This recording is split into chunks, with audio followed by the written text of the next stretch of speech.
Wait. Uh, yeah, so I have started record. So if you want.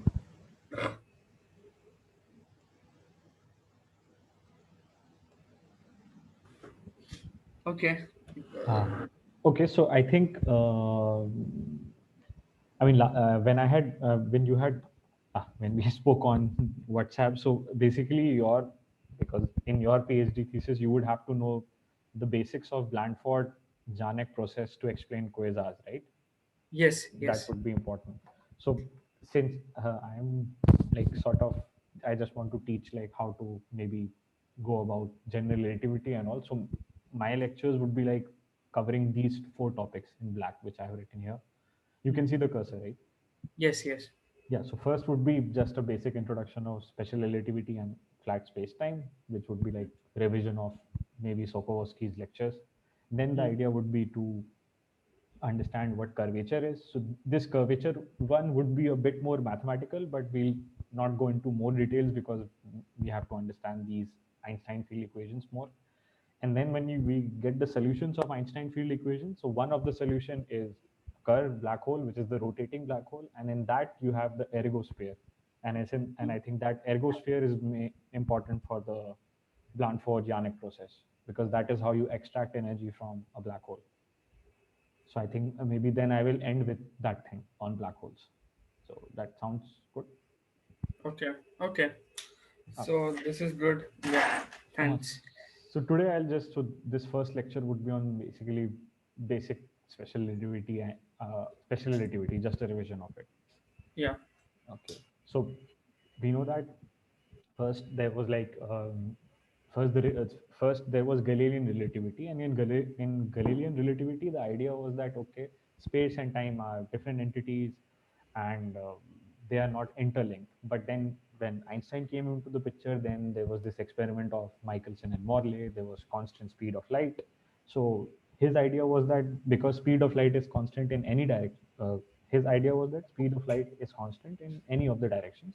So the Hmm. implication of that thing would be that space and time are interlinked. So the idea of space Yes. and time as different entities would come together as space and time. Yes. And his main idea was to okay, you understand this flat space time. You understand basically this flat space time with the use of something called orthonormal or Cartesian coordinates.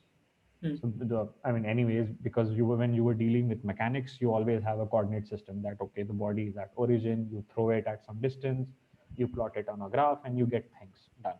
Hmm. But in that plot, time and space were always taken different. But special relativity theory, which I denote by SRT, so it is a theory of four-dimension space-time. So it has the three dimensionality of space, which is x, y, z, and then one is of time. Hmm. So of course, in pre-special relativity world of Newtonian mechanics, there also you had x, y, z, and time.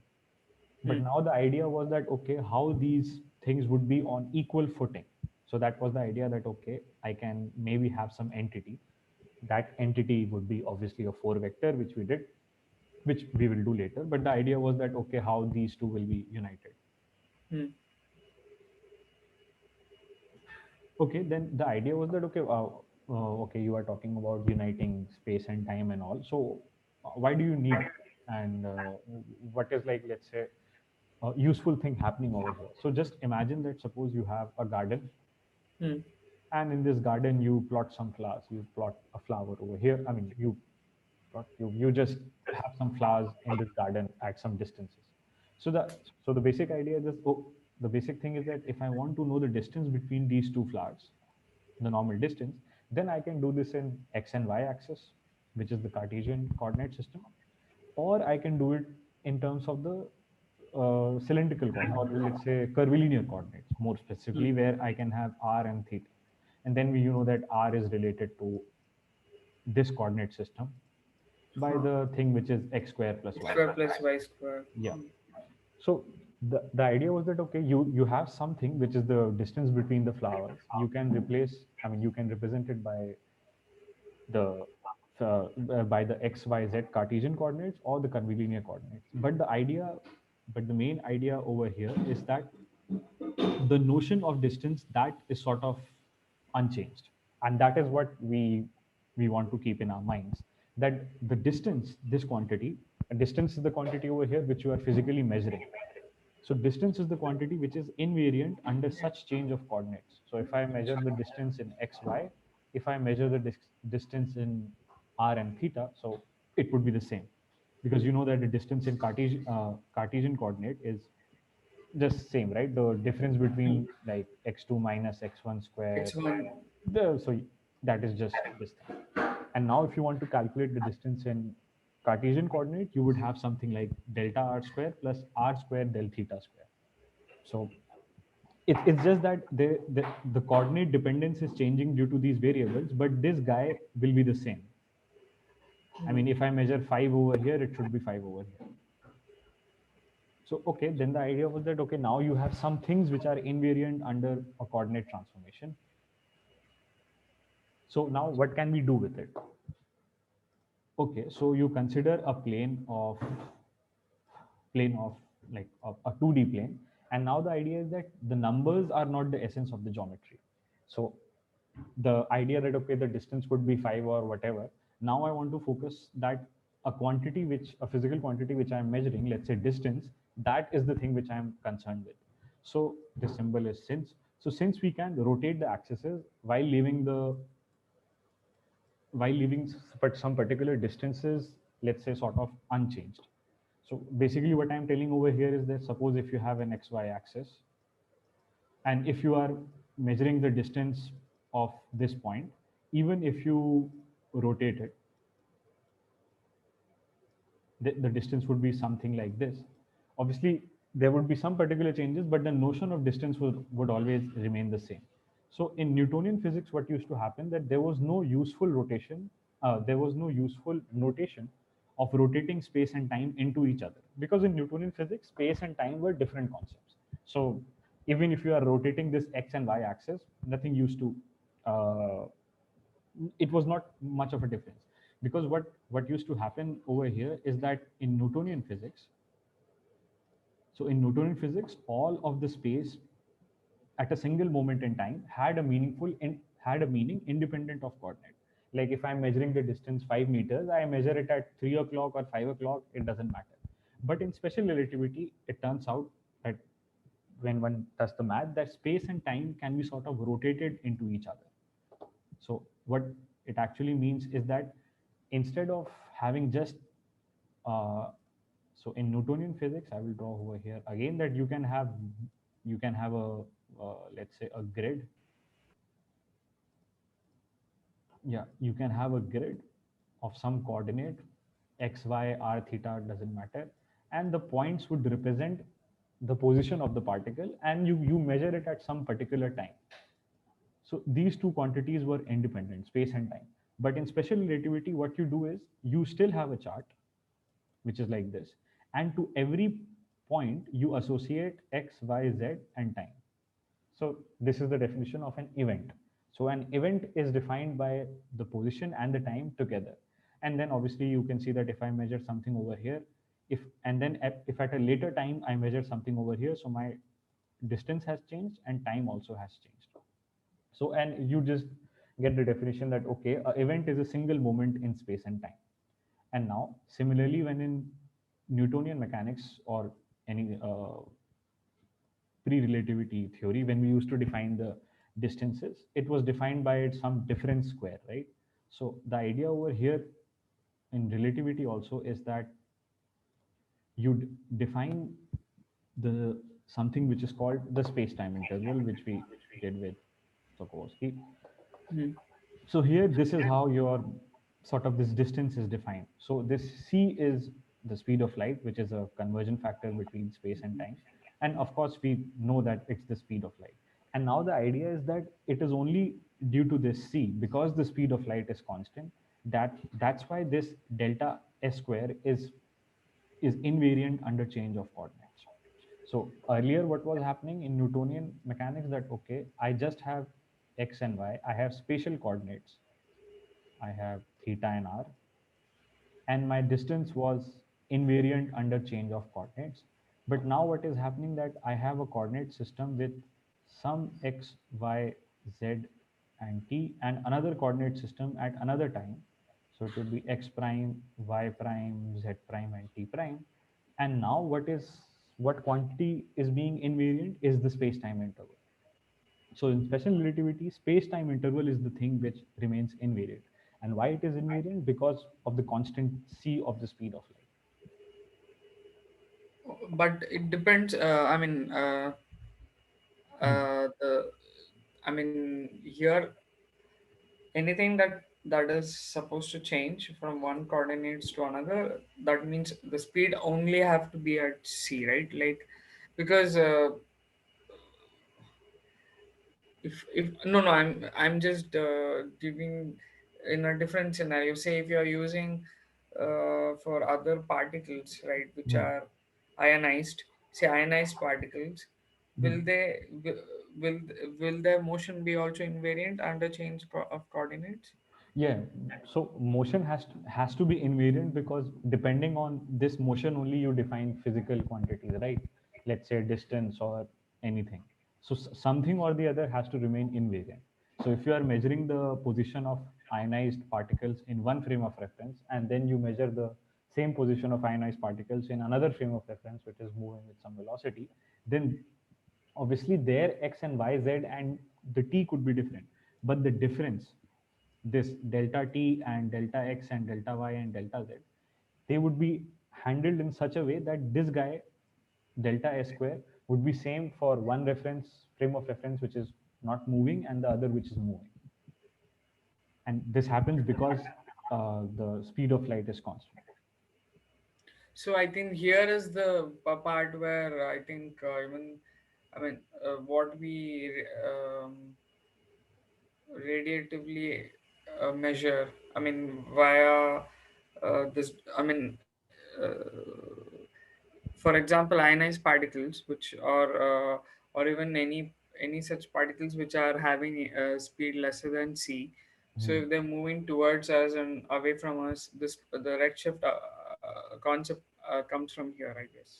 Yeah, redshift. So here, I mean, redshift concept is all. I mean, if a particle, if there are, I mean, Doppler shift and everything, that redshift is always there because there is the relative motion between two particles.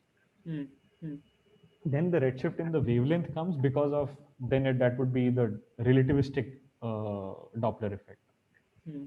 So one Doppler effect is already there in Newtonian mechanics when you see an ambulance going by or in that case. But let's say if you have light and all and that goes by you with a speed which is very close to, I mean if an object goes by you which is emitting light and that object's image, that object speed is very close to the speed of light, then you would have relativistic Doppler effect. Mhm. Okay, so here Okay. then, Yeah. Yeah. okay. You were in the flow. Okay. Hmm. Oh, so anyways, so here the idea was that okay, now which coordinate system would represent the special theory of relativity. So special theory of relativity is a four-dimensional space-time which is defined in something which is called the Minkowski space-time. Free space. So Minkowski space-time is flat. Hmm. So this is one notion which we get from this formalism over here. So first, and just a difference over here that see Newtonian mechanics and Galilean relativity and all that is also flat, and here also you have flat space-time. But this flat spacetime of special relativity is called Minkowskian spacetime because you have, as you saw over here, that you have time component involved. But the Newtonian dynamics and all, they are also flat, but they are flat in respect to only the spatial dynamics. So that is Yeah. called Euclidean space. That is one Yes. thing. Yes. Hmm. Hmm. And then when you define the normal coordinates and everything, so it's pretty, so this is how you define that. You define with Latin indices, so x mu. So generally in basic notation, the zeroth component is the time component, and then 1 2 3 is the normal x y z. So you see that there is a c multiplied by over here, so all are representing sort of distances. And So I generally, actually 1 second. I maybe yeah, have recollecting this. Okay, so there is flat and then there is curved and one more. I forgot the third picture. yeah, I mean then I think there are these two only, flat and curved. Then curved could be positively curved or negatively curved. Curved. Ah, okay. It was some time when I was reading for relativity. Yeah. So, anyways, then the basic quantity in how in which you define the special relativistic dynamics is the four vector x mu, and then generally you work in the notation c is equals to one. So that's why people write just x equal to t. I mean the zeroth component of x as t. Then there are these Latin subscripts which are the ijk. So here they only represent the spatial coordinates, which is x, y, z. So generally, when people are representing, okay, there is something happening in xi, then they assume that that is on a constant time hypersurf, which means that it is just at a constant time. Mm. And the metric which helps you define the flat Minkowskian flat space-time is this metric, so which is also known as Minkowskian metric. So generally, it is minus one plus plus plus or the other way around. The final thing should be the same. This is just a 4 cross 4 matrix, and in summation, how you write it is this, and it is no different in seeing that if you write suppose eta 0 0 del x 0 del y 0. Zero. So eta 0 0 is minus 1. Del x 0 would be c of t. Mm. Del y 0 would also be obviously c and t. Then here, let's say if I have plus eta I, which is repeated index, del xi, sorry, writing is bad, but yeah, del vel I. So here you will see that you would get the delta x square, delta y square, Mm. and delta z. So this is just representing the thing which is invariant, which is delta x square. Okay, and now there is an important question that, okay, if I have one frame of reference moving with, if with some velocity and other frame of reference moving with some another velocity, so one main question arises that what kind of transformation leaves this interval invariant? Because since you are moving from, let's say, uh, let's say if you are going from one coordinate x mu to another coordinate x mu prime, which is related by x mu plus a mu. So this is That's some a trans. scale factor. Yeah, this could be just some sort of scale factor. Then what it actually means that this translation sort of leaves delta x mu unchanged, and hence the interval is sort of unchanged. That's what it means. But our basic plan is to figure out which kind of matrix transformation is. Drink something. Drink. Uh, Drink some hot water, I'm saying, because I don't know. You yeah, I know. seem, I'll take. Wait, Tanya, hot water.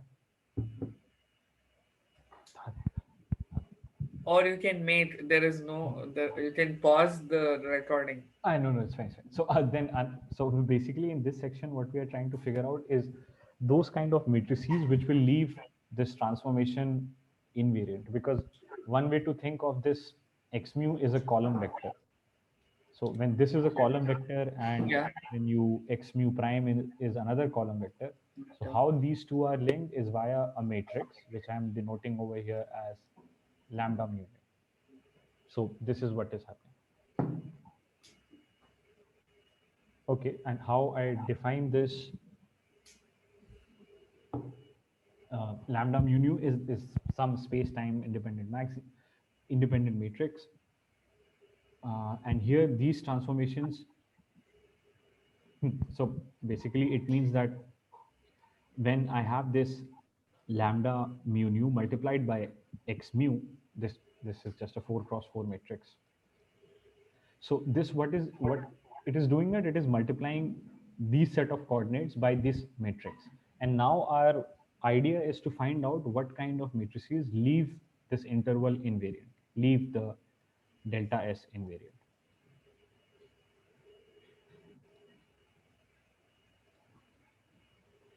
Okay, so here what you actually do is one can do this calculation and find out that there are such matrices which, if they satisfy these kind of conditions, then they would be invariant. So here what I have written that the matrices which are satisfying this kind of relations, so lambda transpose the flat matrix lambda is, oh sorry, yeah, lambda transpose multiplied by eta, which is the space-time flat metric, then lambda. So this kind of product, if some matrix satisfies, you can have any matrix. You can have lambda is equals to some four element. And if that matrix satisfies this kind of condition, then you say that those matrices are known as the Lorentz transformation. And the set of such matrices form a group which are known as Lorentz group. Okay. Okay, and how to do an analogy of this? So we remember that there was whenever we used to do rotation in three-dimensional space, so there were these three rotation matrices: Rx, Ry, Rz. So depending on, so if you have, let's say, x, uh, x and yeah, take this as x and y. Then there is another coordinate system which is, I don't know, x prime and y prime. And let's say that I am rotating, obviously, so I'm going from x and y prime, sorry, x and y coordinate to x prime and y prime via rotation around the z axis. So these matrices rz will tell me what are the components over here. So I have done it later, so we'll come back to it a bit later. But here the idea is that when you were using these three-dimensional rotation matrices, so the 3 cross 3 uh, identity matrix is the matrix for flat space-time, which is known as Euclidean. And now we are dealing with a 4 cross 4 matrix, which is the Lorentzian. And here the basic idea is that your whole Lorentz transformation can be divided into a rotation and a boost. So boost is obviously one coordinate having a boost in some other another direction. But here the definition of rotation changes. So instead of having One this second, rotation, Syed. Can you just go up? hmm, You have this um, a bit much up. Yeah. So you have this mu dash, lambda mu dash, nu dash, hmm. and then you have so that is say one frame of reference, and which are same. Okay, you have considered rho and sigma here. Okay. Yeah. So anyways, because this part when I was explaining to Ramesh Anna, because the mathematics over here is not clear in this part. So this part I have done towards the end. So we will come back to this again, like how are we getting this thing? Okay. Yeah. So here, okay, so we came to this point that, okay, Lorentz transformation represents a rotation, but we have to be careful that it represents this kind of rotation, but now the rotation is not in space, but in space time. And the boost is, oh yeah, sorry. Yeah. Here, rotations in XY plane is the normal rotation which is happening, and boost is actually rotations between space and time. So let me clear and explain this again. So the whole Lorentzian Between matrix, space. which is obviously a 4 cross 4 matrix. So let's say you have a particle and you sort of rotate it. So you have a particle uh, in in xy plane and you rotate it. So you are rotating it about z axis.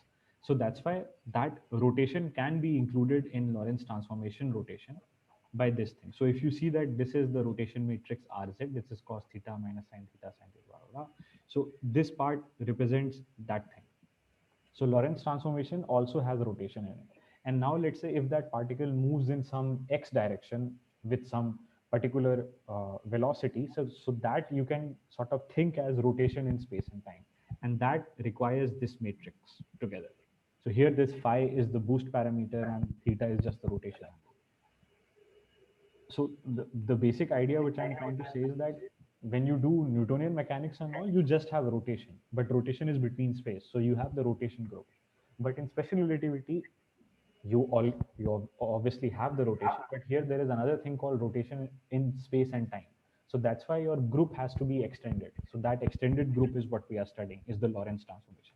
And now the idea is to find out which matrices belong to this group and what will those matrices be. So let's say you have, so boosts, they correspond to changing the coordinates by moving to a frame which travels at a constant velocity. So here I have written that I am in one frame, let's say this is x prime, and there is another frame There is another frame which is moving with some velocity x, and it has a lambda matrix associated with it. So x prime going to lambda x. So Mm. this lambda rotation in x is already defined, which is sort of this. So here you can read out the components, right? T prime would be cos hyperbolic t minus sine hyperbolic x, With right? H. Yeah. Yeah, this is clear. So from from this, actually what one can do,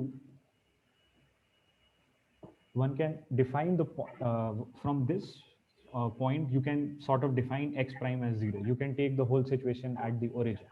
What it actually does is that if x prime is equal to 0, which means this, so from this relation you can sort of get that, okay, this t prime sine hyperbolic will come this side, blah blah blah. You can get something which is x by t, which is the velocity in the unprimed frame. So that velocity is called tan hyperbolic, and hyperbolic phi, or this phi is the boost angle. And you know that if in a triangle, if you get, you know that, I mean, this is clear, right? So if there is a Tan triangle, and yeah, tan. yeah, if you get the tan, so I know that I have the perpendicular and the base, Mm. so I can easily get the cos and the phi components. Yes. So now I know that my tan is V. So let me do it again so that I know that I have done. Okay, wait. Tan is perpendicular by hypotenuse. So I have perpendicular as V, and no, tan is perpendicular by base. So this is V over here. And this would be under root of 1 minus 1 phi. minus V square. So this is phi. So I can easily, so I know that cos hyperbolic phi would be base by hypotenuse. So you get this over here. Sine hyperbolic would be perpendicular by hypotenuse, which would be like this. So now Yes. once you do and you put this values back, Mm. essentially what we get over here is what we know. So you get this form of equation. You can define something called gamma. This Gamma gamma obviously we know is the Lorentz factor. factor. Mm. And now you can see that you get the normal Lorentz transformation, which is t prime. So if you are in a prime frame, so this is moving with some velocity, this is the prime frame, and this is the unprimed frame, which is not moving with some velocity. And these two frames are related by the Lorentz transformation. So those matrices which we were trying to find out have the Lorentz transformation inbuilt in them. So this was the whole idea of going through that matrix. And essentially, you know that in space-time diagram, you can sort of represent it like this. So on one axis, you have time. Actually, it is c multiplied by t. T. C Mm. multiplied by t. CT. This could be, obviously, this would be xi. So this is X. x, y, X. z. So generally, you have a light cone. You get a light cone when there is only x. But if it is x, y, z, you can obviously see that there would be a three-dimensional cone, right? Not Mm. this cone, but let's say a proper cone. Mm. And here you can sort of also see that if you draw the past cone and the light cone, so this, that whole line interval, which is c dt square blah blah blah, it sort of represents a hyperbola. So this is the hyperbola it represents, in one way to think about it. And the basic idea you should take from a space-time diagram is that events inside the cone are the one which are physically realizable events, because here the the information between the events is traveling at a speed less than the speed of light, because this is the speed of light. And let's say if there are two events happening here, it means that the propagation speed, I mean the I mean, if let's say if you are suppose in this side of the cone, and if you are observing these two events, then this would sort of suggest that the propagation is happening at a speed greater than the speed of light, which is sort of not allowed. So this region is sort of unaccessible due to causality, and everything which happens, whether they are ions or particle paths or whatever you observe, it is always inside this cone. So this was the S- space. And But yeah. Syed, it's just to be more clear. You specified this region of this hyperbola, right? By this minus CT square. Mhm. Yeah, that that hyperbola space. So mm, usually, this is just a question. Like, if you if if you have particles coming out, say from the black hole horizon, Mhm. or maybe not, forget black hole horizon also. Anyway, like say accretion disk or something like that. Mhm. I mean, is it something anyway connected to this? No, no, no. So first of all, right now, whatever like, let's look at the differences, right? So okay, you are talking about the accretion disk, which is over here, Mm, right? So first of all, this what we were discussing is special relativity. Here it is only flat space time. Here mm, in the accretion disk, so first of all, why is this accretion being created? It is being created because the space time here is rotating. And why this is mm. rotating? Because the geometry of space time here is different. That geometry is called the Kerr geometry, and Horizon, okay. and that is a curved geometry. So Mm. this is sort of not applicable over here. I mean, Okay. yeah, you can think of that if you are looking at an individual particle, then obviously that little particle guy will have a light cone of its own, because locally what can happen that very near to the particle you can define a flat space time. But if you are looking at the overall picture, this overall picture is due to curved space time. Mm. And now what, as this was an important point, so here you saw that this ds square, if I just write it again, so this is minus c dt square Minus CDT plus square dx square, and plus let's say XD I just write dxyz by this. Now one thing to note very DHI important over here is that the coefficient here is constant, right? I mean, this is c or whatever, you can take it as one. But what happens is that when you go to general relativity, so this ds square, so there will be a g alpha beta dx, ah, dx alpha and dx beta. So in special relativity, you have this matrix, which is Minkowski matrix. But in general relativity, you have another matrix, another metric, which is the curved spacetime. So this curved spacetime is responsible for the accretion over here. And but let's say if you want to know that, okay, what is happening nearby a particle. So for a particle very close to the particle, you can define a flat spacetime that is defined by the eta. But overall, what is happening due to I mean, if you consider accretion as a general process, that is happening due to the curved spacetime. So till Mm. now we were dealing with special relativity, which is this. So till now we haven't dealt with gravity.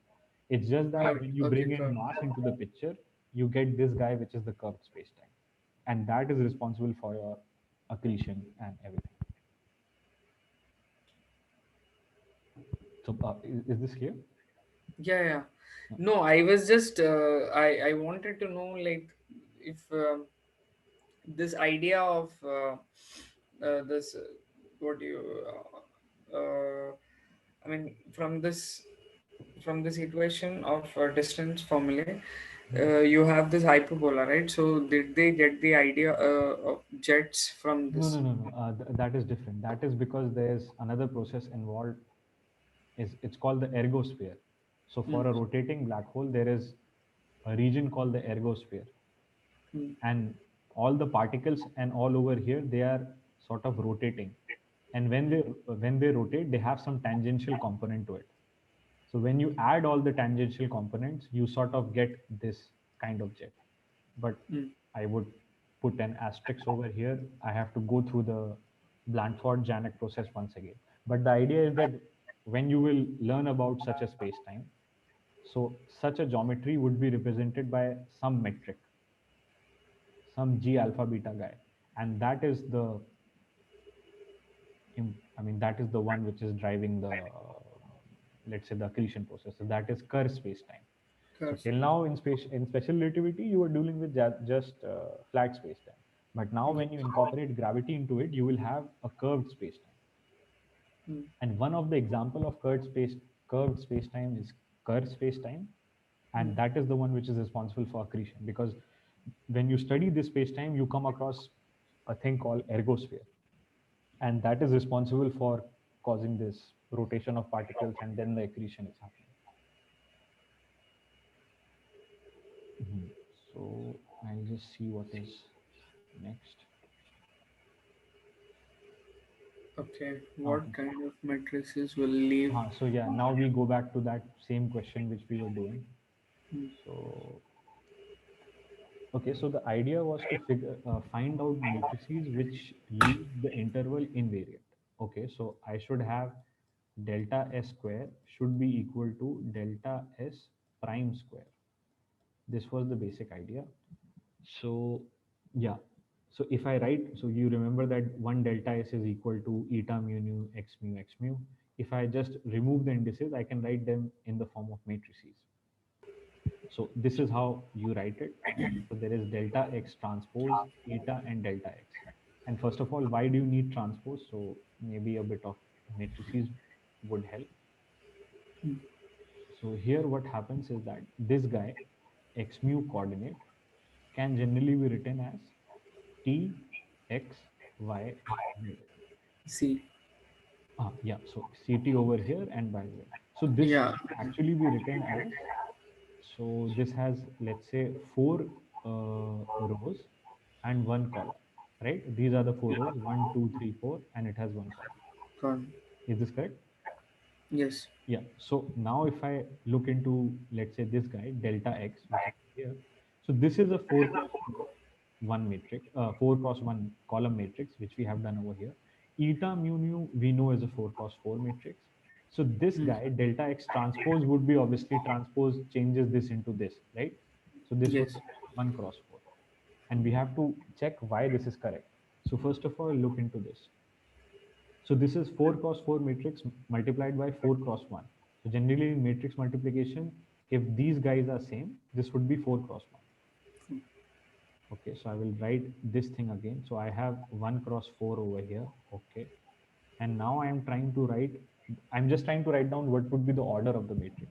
So here it's 4 cross 4. Here it's, I should maybe erase a little to see what is here. Yeah.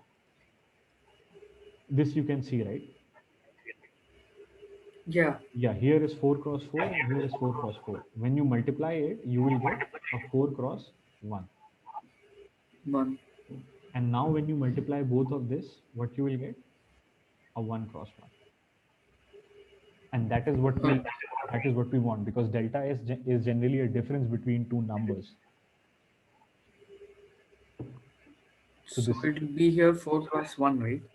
no, no, so this is 4 cross, I mean, this is 1 cross 4 and this is 4 cross 1. So this and this will cancel. It would be 1 cross 1. 1. So it would be just a single number, like 1, 2, 3, or whatever. Because that difference is just a number, the this delta s square. So this is, it is defined in such a way that it would always be a number, and this is how you get it. So here just look at this carefully. So this is, I am in s frame, so I have delta x transpose eta delta x, and I'm saying, I say that it is equal to s prime frame, so I have a prime and prime over here. Hmm. Eta is equal to eta prime. This you can check because you can see that all the diagonal elements are minus 1 1 0. They are same in all frames Yeah. of reference. Hmm. Yeah. So here you see that x prime is equal to lambda x. Hmm. Okay, so if I write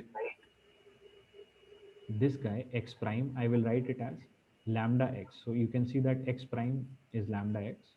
And Hmm. now lambda x transpose. So these are two matrices. So just to recall, AB transpose is equal to B transpose A Equals transpose. A equals, yeah.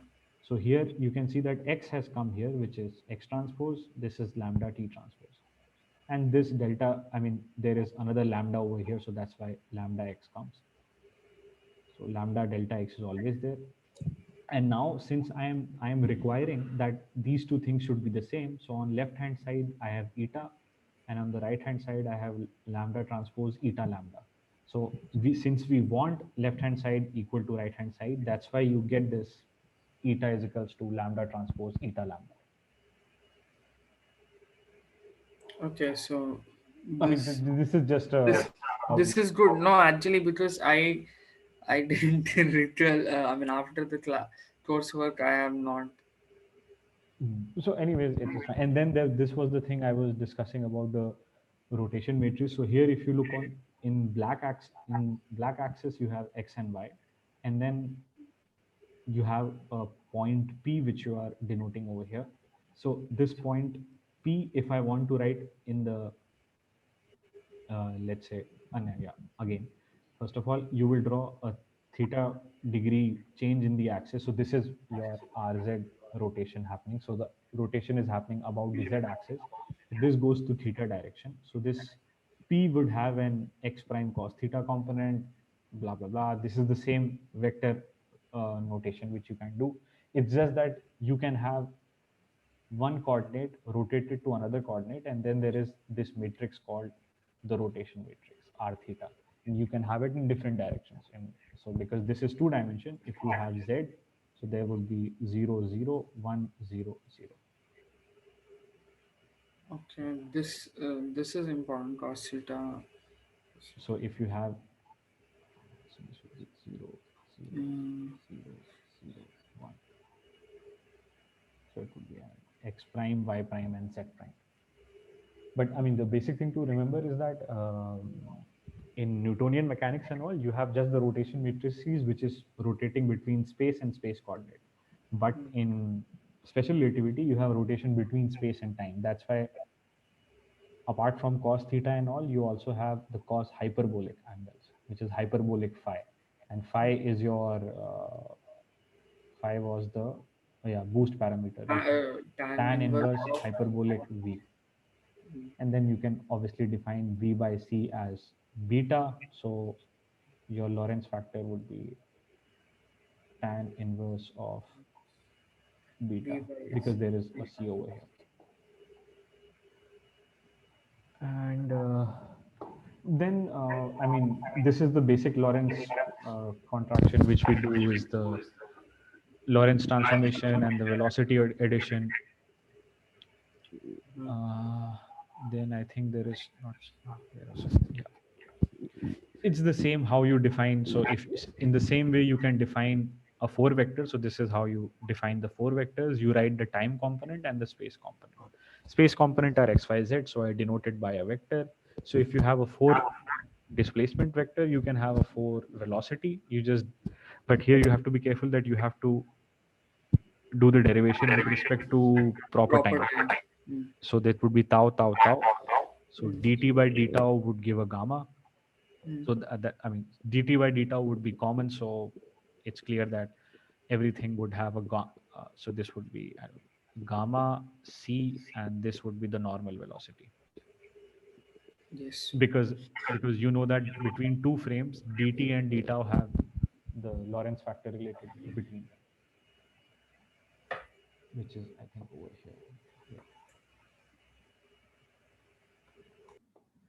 So you know that dt square is c square d tau square. So you can sort of, ds square is nothing but c dt square minus dxi square. You take dt common, you will get 1 minus dxi by dt square. This would be your v square by c square. So from this you can get this relation that dt by d tau is gamma, and this is what we keep over here. So your four velocity, which is a four vector, is represented by this gamma c and gamma p. Similarly, you can have a four momentum. So your four momentum is I mean, the three-dimensional momentum is gamma mv. So you have a quantity called four momentum, in which the zeroth component would be the energy, and the space component would be the four direction of the momentum in the three directions. So this would be px, py, pz. Yeah, And normal Cartesian momentum, right? yeah, x. So px, py, pz. And when you do the scalar product of this, which would be this multiplied by this, you can do some vector calculus. You will get the normal relation, which is e square equal to p square c square plus mc square whole square. Yeah. And this is the thing I think which we are doing. So there are two types of Doppler effect. One is the relativistic one, so you have the beta involved. One is the longitudinal, when the objects are moving on the same line of sight, and if they are not on the same line of sight, then you have the transverse Doppler effect, which obviously have has an angle between them. And similar concept is related to, I think, aberration, but I think this, I won't go into that detail. And then I think this is what is related to synchrotron radiation and all. So if an object is moving in an orbit and the velocity is very less, so you will have this kind of radiation over here. But if it is moving with velocity very close to speed of light, then you have this 1 by gamma factor over here. And this is the observer which is looking at this object or something. And with four vectors, there is just one important thing. So similarly, as you define the so similarly as you had defined the four vector and the four momentum and everything, you can define your four current. So Mm. the zeroth component, the time component, would be charge density. This would be the normal current density. You have your four potential, A alpha. Zeroth component would be the scalar potential, and the normal space component would be the vector potential. What you can do is you can have a relativistic version of the Maxwell's equation, which is given by this. So this is all, these are all the Maxwell's equation. So these are in the Galilean relativity or something, but they can be written in special relativity in a concise form like this. So if you do component wise, you can get all the equations. So this F alpha beta is the stress energy tensor, which we know, electromagnetic stress energy tensor. So this is some 4 cos 4 matrix. So generally, I don't know what is all there, but there is a Bx, By, Bz, which is the XYZ component of the magnetic field. Similarly, you have Ex and all. So EY. if you will just open this equation, you can recover all the Maxwell's equation. Yeah, okay, but do you remember this for potential? Okay, I will go through this again. Yeah. Yeah, I mean, four potential is over here, right? So first, I mean, here if you can see that if I do like, I mean, so in terms of the vector potential, I mean, in terms of the four vector potential, your stress energy momentum electromagnetic tensor is defined like this. So if I have F00, so you can see that this would be del 0 A0 minus del 0 A0, which would obviously give us 0 over here. But let's say if I have,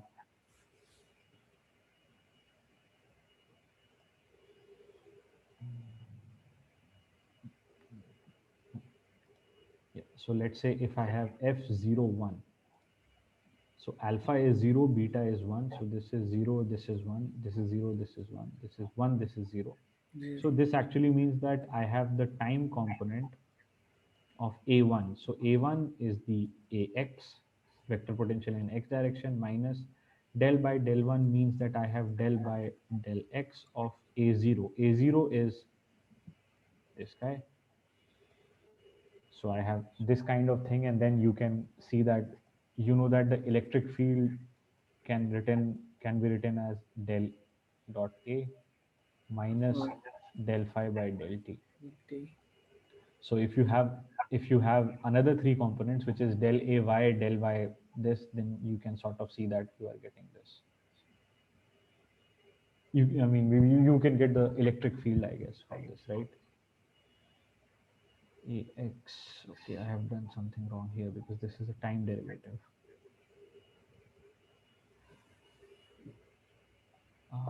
Wait, it was this only, right? Magnetic field is del cross A, Yes, and electric field is minus del dot A minus del phi by del t. It was this, right? So I I'm not think able to remember this, I but know. there is. So, anyways, I mean, the basic idea is that you can recover all your equations, all your Maxwell equations from this. Mm. Okay, I will. Yeah, this I'll go through because uh, your general Maxwell equations, which are on the left, which is on the Galilean. No, it's not Yeah, you can call it in Galilean frames of reference. Yeah, I mean, so first of all, in That I remember because that's what I did in masters. So yeah. so this is what we remember, and then the next thing would be to now, since we did the, I mean, see, we only did this part, and now the idea would be, so you remember that now we were all, whatever we were doing with this guy, which is the flat space-time metric, and now the Yes. answer would be, I mean, the thing would be to understand G alpha beta, which is the curved space-time matrix. Metric. Okay. I mean, metric, and one of this is curve, and that is what is used in black holes. Yes. First, it would And be Schwarzschild, and then it would be curve. So I will just so I will just see what I have in that lecture because I also forgot. Where is it?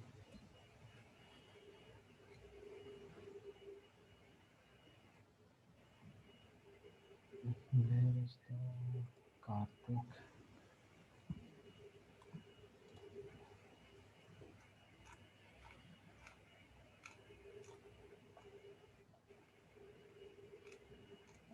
Okay, so you can see this screen, right? huh.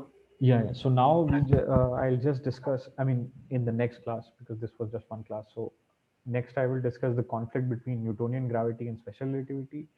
And then the Mm. idea would be to, okay, gravitation is nothing but space-time geometry. Then we would have to do some tensor calculations, but I won't go into much details over here because it's not that important. But the idea would be that because you have geometry, I mean, your gravitation, the concept of gravity will all be represented by geometry. So you need some characters in your movie. So one would be Christoffel symbols, and then would be the Riemannian tensor. So this would be the last equation for the next chapter, Okay. where we'll And be at the curvature of space-time. So one basic idea is that, see, this R guy, this, I mean, so this is the Riemannian guy, which is a four-index operator. This has the Christoffel symbols, plus it has the G alpha betas. Obviously, this gamma also has G alpha beta. So in turn, your Riemannian curvature is a function of this G alpha beta.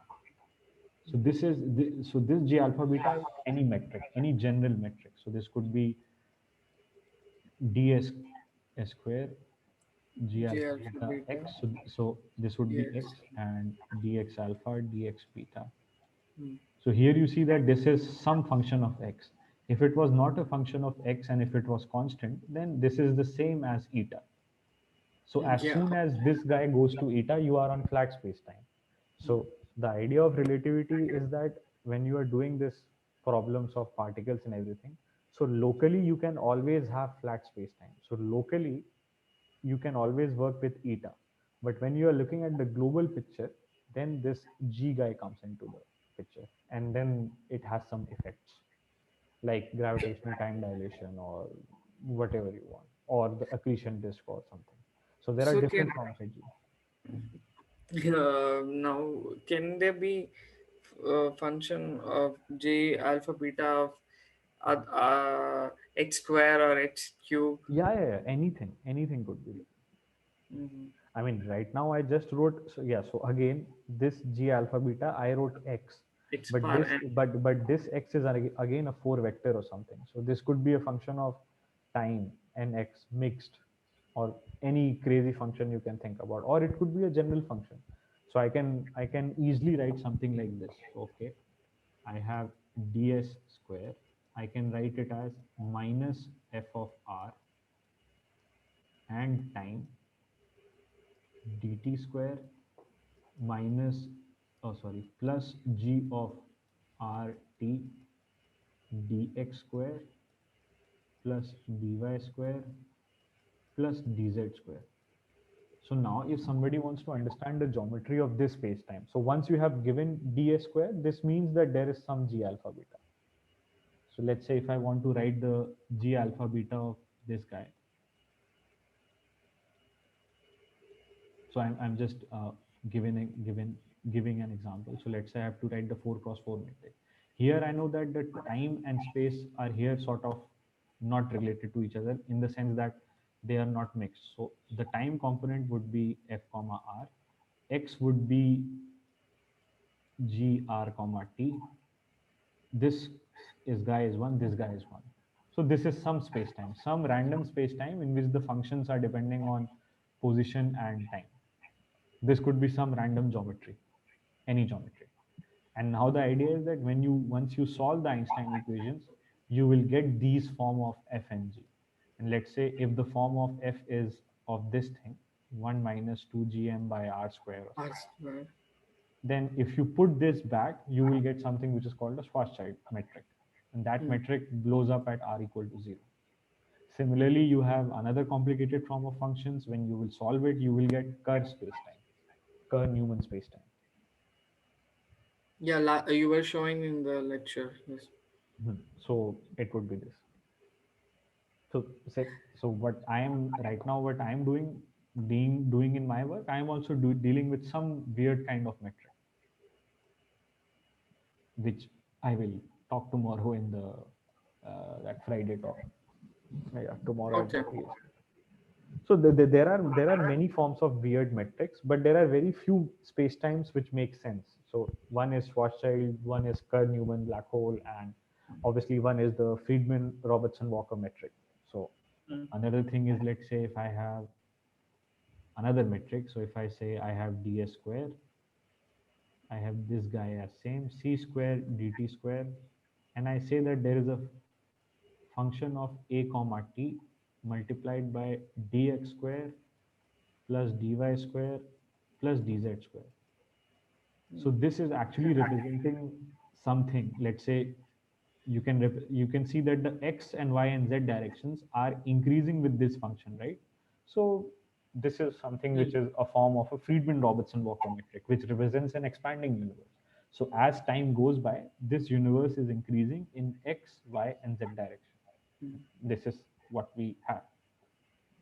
I mean, observations match it. So this is generally a two-sphere. So you can have different geometrical interpretations, but the idea is this: you have different form of metrics. Those metrics define the geometry of your space-time, and then when you figure out the dynamics of these things more, you see that there are these processes happening. One of the process is Blankford-Janak process, which is happening in a Kerr space-time. So that is again rotating black holes. So Yeah, that's that is why we rotating. can observe. We can observe from radiation picture. That Yeah, yeah, means you can. it. So, Uh, mhm. I mean, because why I'm asking is usually uh, by electromagnetic. If you want to have electromagnetic signatures, then it has to be Kerr geometry, Yeah, and then it will be Kerr. It will not be a Schwarzschild. Schwarzschild represents a static black hole, which is not rotating. So a Schwarzschild black hole is only represented by its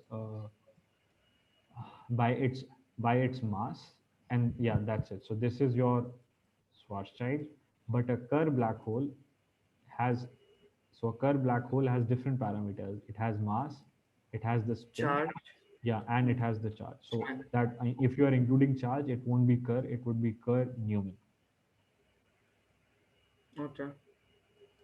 So generally, so the idea is that this black hole, this Schwarzschild black hole, is a solution of Einstein field equation. This Kerr-Newman black hole is a solution of Einstein field equations. It's just that this solution is parameterized by these three parameters: the mass, the spin, and the charge. And this solution is just parameterized by the mass. That's it. Okay, but now no. But what about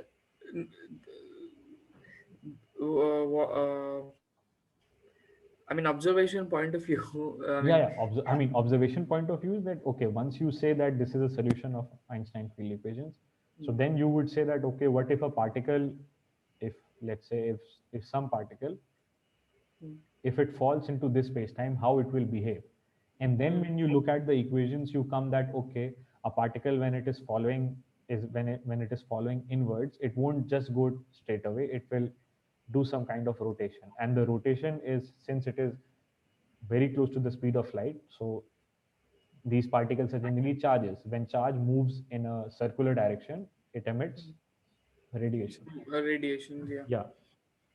So I mean, this would be when when you try to understand more the dynamics of Kerr-Newman spacetime. I mean, right now I explained simply that okay, both are solutions and this is given by three parameters, but obviously things are complicated because when you study a particle ingoing in Kerr-Newman spacetime, then there are different things happening. Okay.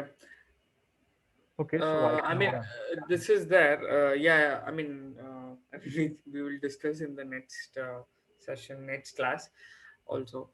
I wanted to just ask, like, for example, you are working on your topic. For example, they for gravitational waves to come from such black hole mergers. So there you use